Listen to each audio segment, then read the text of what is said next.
Now, every single thought that you have that includes some and excludes another is a thought that takes you away from Source. Now, what's the problem with leaving Source? The problem with leaving Source is that when you leave Source in your thoughts, you lose the power of the Source. What is the power of the Source? You and it are one. It is the power to manifest. It is the power to heal. It is the power to attract abundance. It is the power to feel good.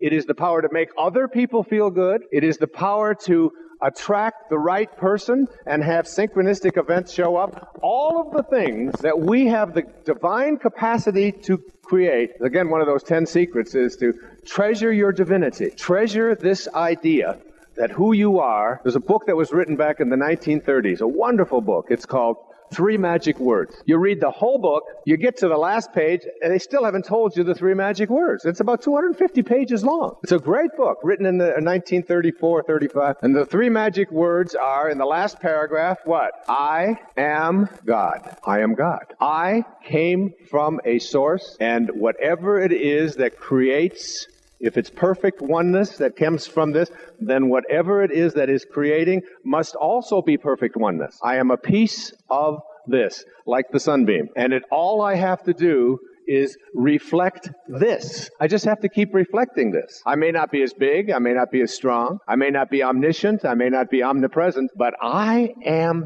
that which emanated from this. Now you have a thought, and that thought is one that includes one and excludes others. One of the books I also bring with me to all of my talks, by a case or two, is called Power versus Force, written by a man who was at this conference last year, a man that I have great reverence for, a weird guy. But I love weird guys. I love guys who live their life the way they want to live them. I like George Bernard Shaw when they ask him why he wouldn't go to the Derby, to the horse racing Derby. They asked him, they kept begging him, why won't you go, why won't you go? He said, it is a known fact to me already that one horse can run faster than another. That was enough for him. Power versus Force. If you look at the top of this book, it says perhaps the most important and significant book I've read in the past 10 years. And Power versus Force is a book that Hawkins wrote that teaches us how to calibrate whether something strengthens us or weakens us. After reading this, I wrote the 10th secret in the 10 secrets. It's called Wisdom to my children. Wisdom is avoiding all thoughts which weaken you. And thoughts which weaken you are thoughts that calibrate below a scale of 1 to 1,000, below 200. And when you have on this scale, and he goes through it all, I don't have time tonight to go through it all, but Power versus Force is a very, very, very powerful reading, something that I recommend all of you really dig into. And in here, he calibrates, you can calibrate everything because he uses the body, which is a creation of Source, as an instrument of measurement to measure truth. So you get the mind out of the way and you just allow the body, which can only react to truth with strength. And they calibrate and they'll ask questions and you use the body and you determine whether it weakens or strengthens you all the time. I first started learning about this from my dentist, Ira Wendrop, who, when I was would be sitting in his chair and he was adjusting the occlusion on some crowns he was putting into my mouth, and then he'd get up, he'd say, get up out of the chair. I'd say, what? He'd say, get up out of the chair. And he'd stand up, he'd say, hold your arm out, put your teeth together, and then he'd push down on my arm. I said, what the hell kind of a dentist is this?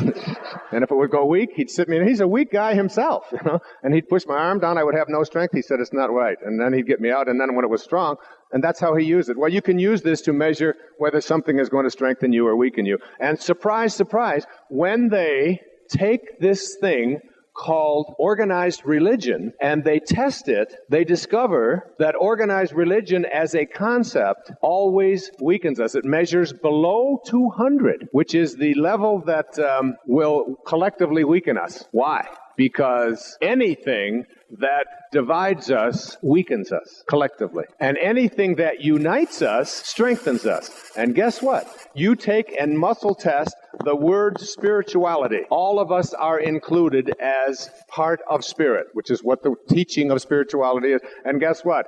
Calibrates near 700. When someone calibrates their own body at 600 or above, when you walk into their energy field, illness disappears and dissolves. And I'll talk about that shortly.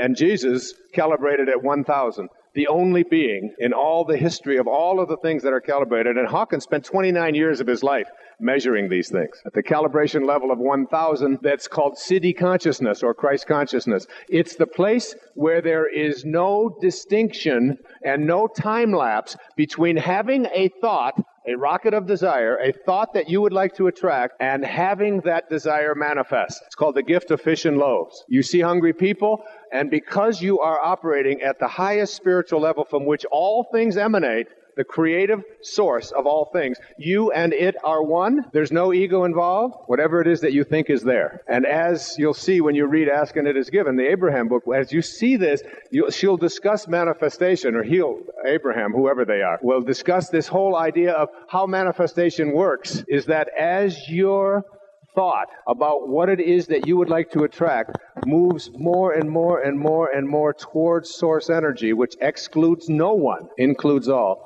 As you do that, manifestation becomes easier and easier and easier and more relevant. And after a while, it's like your intuition begins to take over in your life.